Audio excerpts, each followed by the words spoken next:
cancer. When he was 13, his dad suddenly died of a heart attack. But Kermit got through it all. He conquered fears, doubts, reached out to family members and friends, and constantly explored new worlds and new sports. He finally lands here tonight at this moment, the doorstep of greatness and the fulfillment of dreams beyond what a modest, parentless child in Puerto Rico could ever dream. His moment has arrived.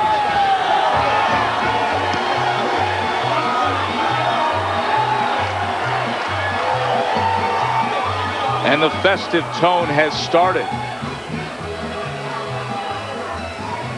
The Mexican fight fans ready to rally for their man, the WBO champion of the world, Tony Margarito. Ring Magazine's #1 welterweight. ESPN.com, Dan Rayfield's second-rated welterweight.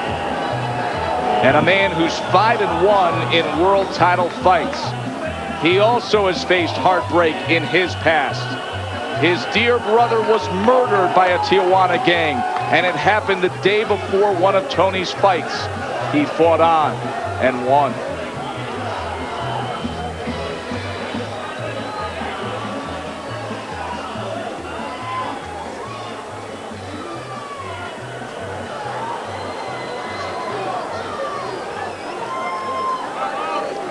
He says, I know that I'm underrated. He's the heaviest Mexican champion out there. And at times he's even criticized his promoters and his managers, feeling that those around him could have done a much better job in his career of making him a superstar. He could become one real soon. A win tonight against Cintron. And now this big money welterweight division opens up for Tony Margarito. The combined record of his last 5 opponents, stellar group he's been in with.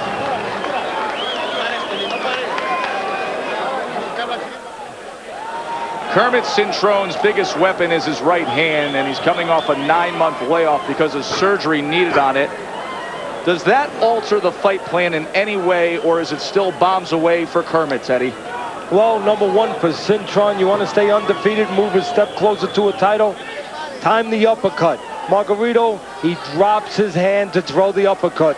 So as he does, you time him with either a straight right or a left hook, depending on which side he throws the uppercut. #2, don't half step it. Actually, in this case, don't half jab it. Get full extension on your left, or he will be able to time you with his right hand. #3, what's good for the goose, good for the gander. We talked about how you can time him when he throws the uppercut, but also when you are inside, you must not lay your head in the middle straight, or you will eat the uppercut instead of catching him. And as for the champ, the fight plan for Tony Margarito. For Margarito, to keep this title, #1, dip the shoulder to throw the uppercut. We were just talking about that on the other side. You have a habit of dropping your hand to throw that punch, and you expose yourself to get beat to the punch. Drop your shoulder down, not your hand. #2, don't square up. You sometimes allow your feet to get parallel and close. Keep your right foot back, don't let it fall in, or you will give too much punching area to the bigger banger, Cintron. And #3, right over the left. That would be your right hand over the jab. He has a habit of throwing only half a jab, we just talked about it, not fully extending it. That will allow you to get close enough to time him with a right as he begins his left. For the official introductions of our world title main event, here's Jimmy Lennon Jr.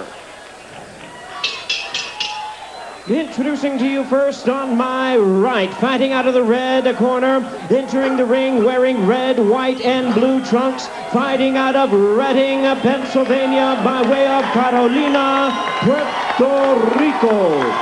He weighed in at a ready 146 1/2 pounds. He is undefeated in his campaign to the ring with 24 wins, no losses, 22 big wins coming by way of knockout. Ladies and gentlemen, please welcome the WBO interim welterweight world champion, introducing the undefeated Kermit Killer Cintron.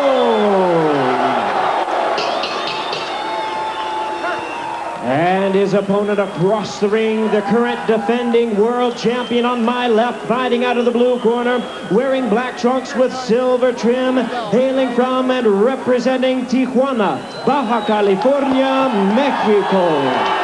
He weighed in at the welterweight limit of 147 pounds. His record stands at 30 wins, 4 losses, 21 wins coming by way of knockout. Ladies and gentlemen, tonight he is making the 4th defense of his title. Here is the defending WBO welterweight champion of the world, introducing Antonio Tony Margarito.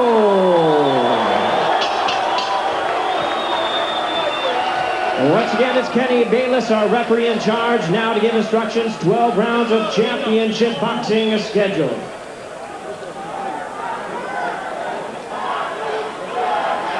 Okay, gentlemen, trunks are good here, a little high, trunks are good here. My guys, we went over the rules in the dressing room. I want you to protect yourself at all times, keep the fight clean at all times, and what I say you must obey. Good luck, touch gloves, buena suerte. The long-standing boxing axiom, styles make fights, is true, but sometimes it's real simple, folks.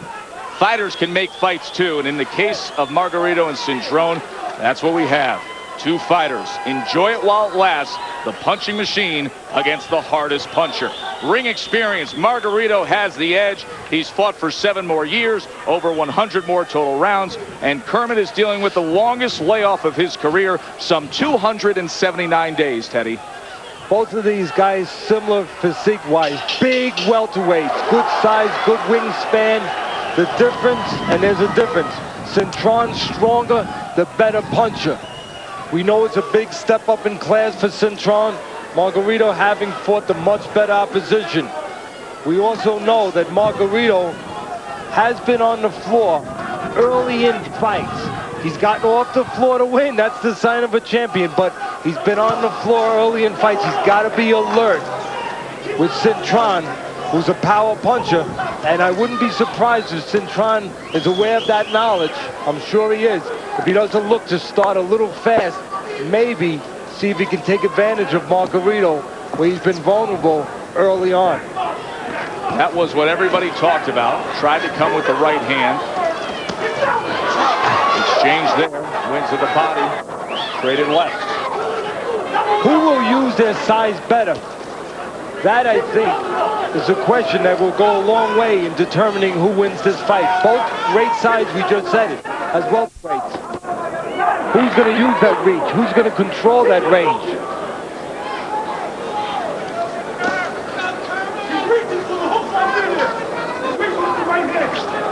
At one point in his career, Antonio Margarito was a sparring partner for Oscar de la Hoya.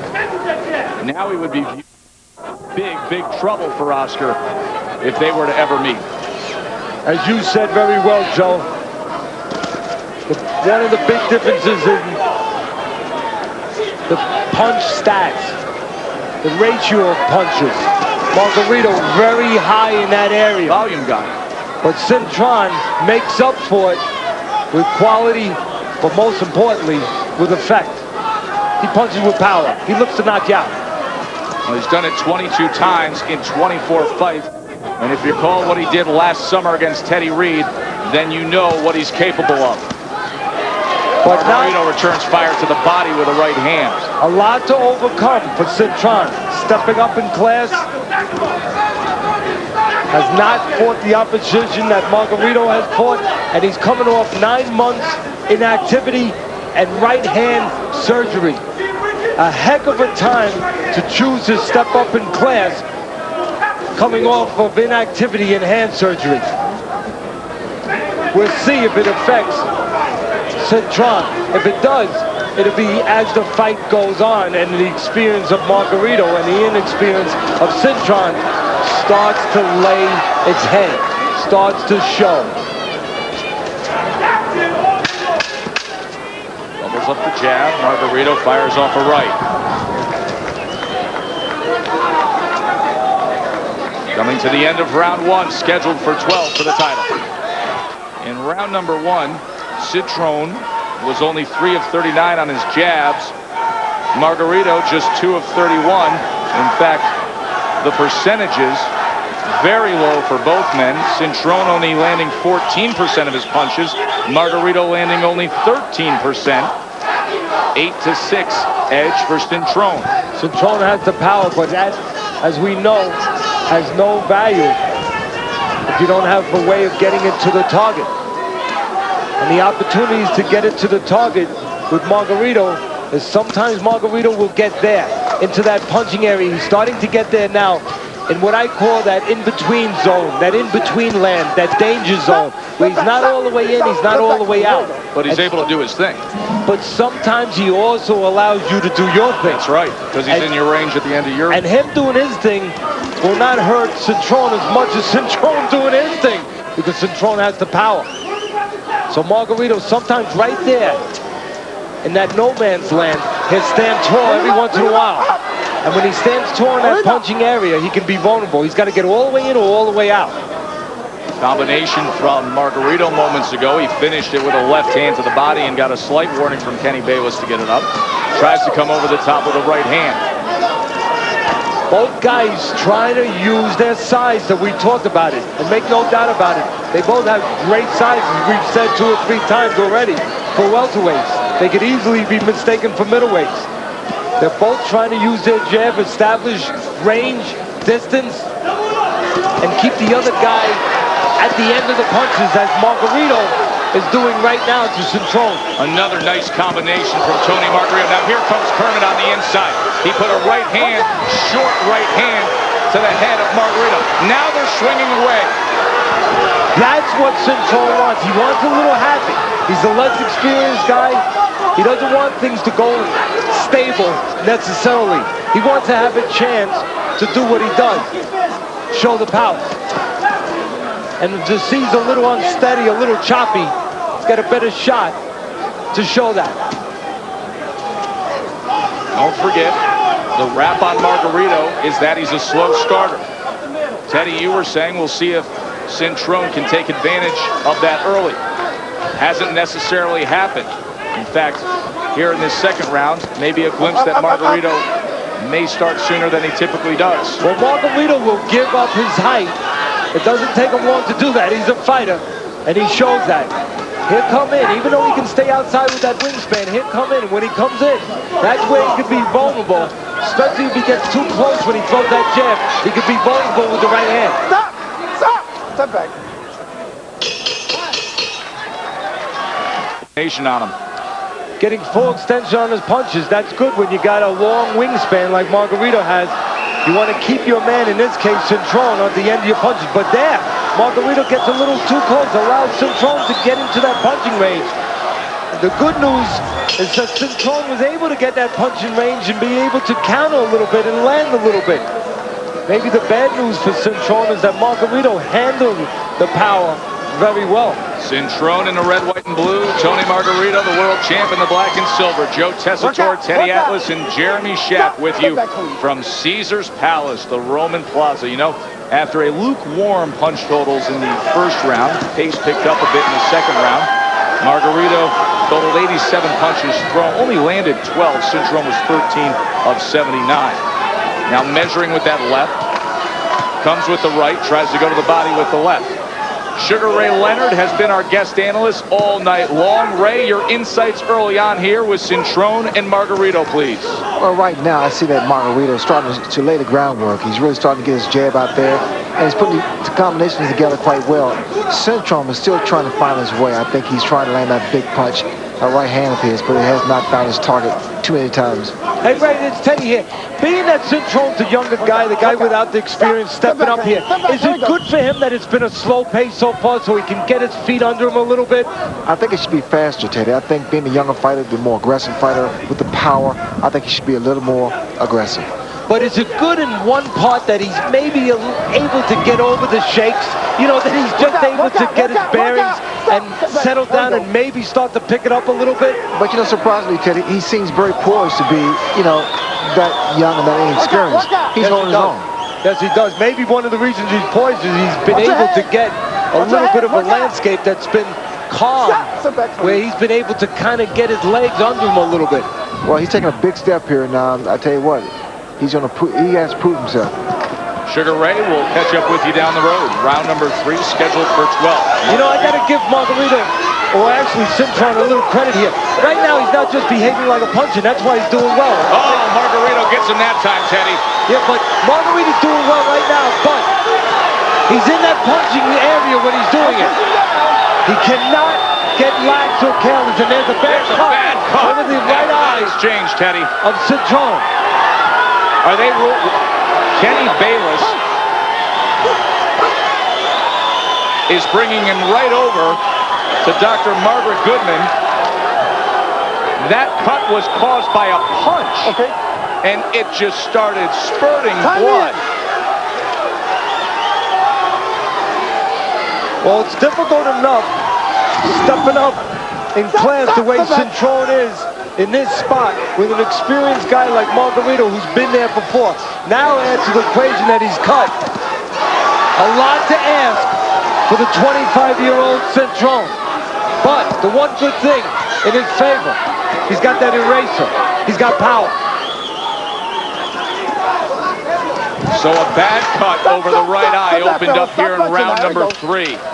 Good combination from Tony Margarito. And Cintron has an uphill battle ahead of him.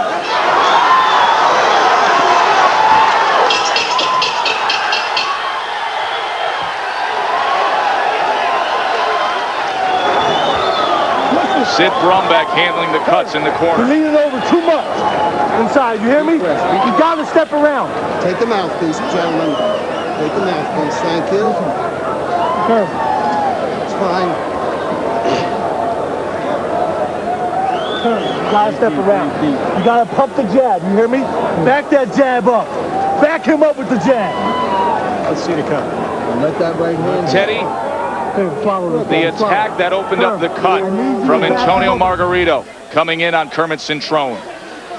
Margarito, an offensive fighter. Cintron, an explosive one. Margarito does it in numbers, up and down combinations. Moves his hands around and he creates openings. He doesn't wait for them. Again, the uppercut in the middle and then outside with the right hand. And we talked about in the tips, Cintron could be vulnerable to that uppercut because he lays his head right in the middle. Laid his head in the middle. Margarito knew what to do. Tony Margarito had a 17-8 edge in power connects in that 3rd round. 4 of them came on that combination, and the right eye is cut for Kermit Cintron. Round 4, scheduled for 12. Kermit has the power. He can end the fight with one punch. Margarito, lots of volume, a busy boxer puncher. You saw the punch totals. Margarito was 18 of 69 in that last round. He was 17 of 51 on his power connects. A drizzle here at Caesar's Palace. It started when they walked out for this main event. There's a canopy over the ring. The crowd isn't going anywhere. Not with this kind of action and a world title on the line. Even with that good last round for Margarito, you see the experience, the championship experience and smartness. He's not getting careless. He respects Cintron. He knows that he has power. He knows his opponent. Body shot with the right and then goes to the side of the head with the same hand. Now he digs to the body with the left and tries to put a combination together with Cintron against the ropes. And right now, Margarito doing it in a very workmanlike fashion. He's doing it with technique, and he's doing it with amounts of punches, which we expected. Putting them together, putting Cintron down. Antonio Margarito just swarms him here in the 4th round, and Kermit Cintron is down on the canvas with still over a minute to go here in round number 4. Cintron's going to need now that power, and he's going to need a little recklessness from Margarito to turn this fight around. The champ comes flying in. Cintron hanging on. Down to the canvas again. Being scored a knockdown. You know, you got a fighter with Margarito, 11 years pro experience. Cintron, 4.5. It's showing. There's no 3 knockdown rule. Unified rules, world title on the line. There's a right hand by Cintron. Maybe his only hope at this point, but he needs to survive these last 30 seconds. That is a real problem now, because with the lack of experience, when you're a fighter like Cintron, and you know that you have the power advantage, and that's what you depend on, and that hasn't worked, and that's all you have. You have nothing to fall back on. No experience at this level to say, I can pull myself through. Tough spot right now. It is Cintron. What a tough spot he's in. Margarito's helping him a little bit by not going downstairs. Not going to the body and not freezing Cintron. Help Cintron survive a little bit that round. Margarito would have served himself a little better by going downstairs. Give me some legs, okay? You hear me? I need some legs. Deep breath. Listen, it ain't over till it's over, baby. All right? All right? It ain't over till it's over. You're looping your right hand too much. I need the jab. I need to back him up with the jab. Fourth round spectacular for Tony. Punch numbers, but not just punch numbers. Quality punches and aim punches, selective punches to the right places. That's what an experience of Margarito showed you right there. Second knockdown that time as Cintron, falling to the side, was hanging on, trying not to hit the canvas, ruled the knockdown. So 2 knockdowns scored in a big, big fourth round for the WBO champion of the world, Antonio Margarito. Well, if ever there's a time where Kermit Cintron needs to rely on his power, the time is now. The undefeated welterweight, viewed as one of the biggest punchers pound for pound in the sport today, taking on a man who many says may be the most underrated fighter in the sport today. Cintron's jab, only 8 of 131 for 6% as we start up this 5th round.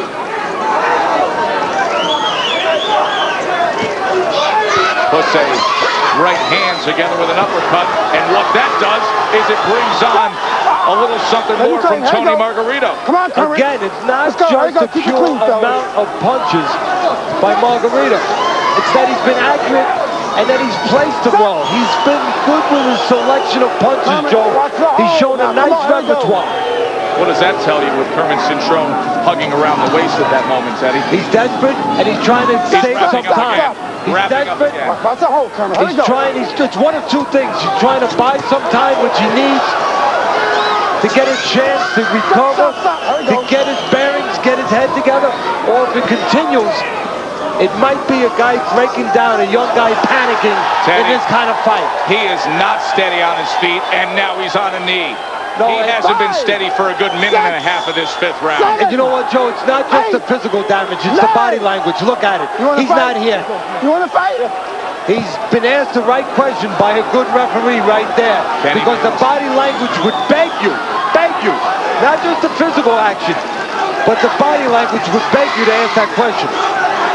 Right now, Cintron looks to me like a kamikaze guy. He's looking to get it over with. This is going to be the longest minute of his life here in this 5th round, if he can survive it at all. He's not only hurt, he's badly discouraged. Look at the way he's looking over his corner. He wants his corner. That's it, Teddy. He wants his corner. He was looking over. You saw the body language. He was looking over at the corner, looking for intervention, looking for help, saying, I can't handle this.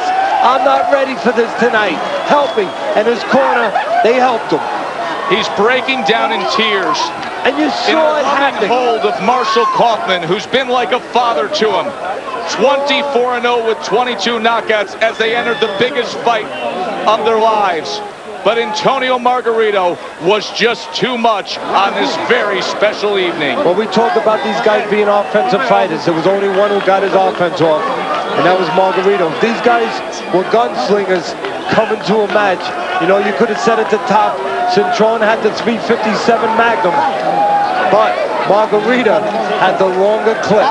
You know, he might have had a .38, but it had a lot of shots in there and a lot of different shots, and he used all of them. The cut on the eye came in the 3rd round. Then he went down twice in the 4th round. and then 2 more times in the 5th round. He had never steadied himself. A courageous effort just to stay with it. But Antonio Margarito, the champion of the world, was sensational. Let's look at the first knockdown that was scored from Margarito, Teddy. As we show you the knockdown there, nothing really clean landed. That's why I use the words I use, that not just physically he's been hurt, but psychologically, emotionally, mentally, he was starting to be really broken down, discouraged, separated from himself. He was starting to be demoted to the kind of guy that he didn't want to be. And again, there's Cintron being desperate, throwing desperate punches, falling in, and again, not holding himself up, showing the look of a guy that's really lost, a guy that really doesn't believe that he has a chance. And when he looked at the corner understood that, they read that, and they saved him. Let's send it up to the ring to Jimmy Lennon Jr. Ladies and gentlemen, we have the time of 2 minutes, 12 seconds in round number 5. Our referee in charge, Kenny Bayless, recognizes the corner. Upon their suggestion, he stops the contest. The winner by way of technical knockout, and he is still the WBO welterweight champion of the world, Antonio Margarito.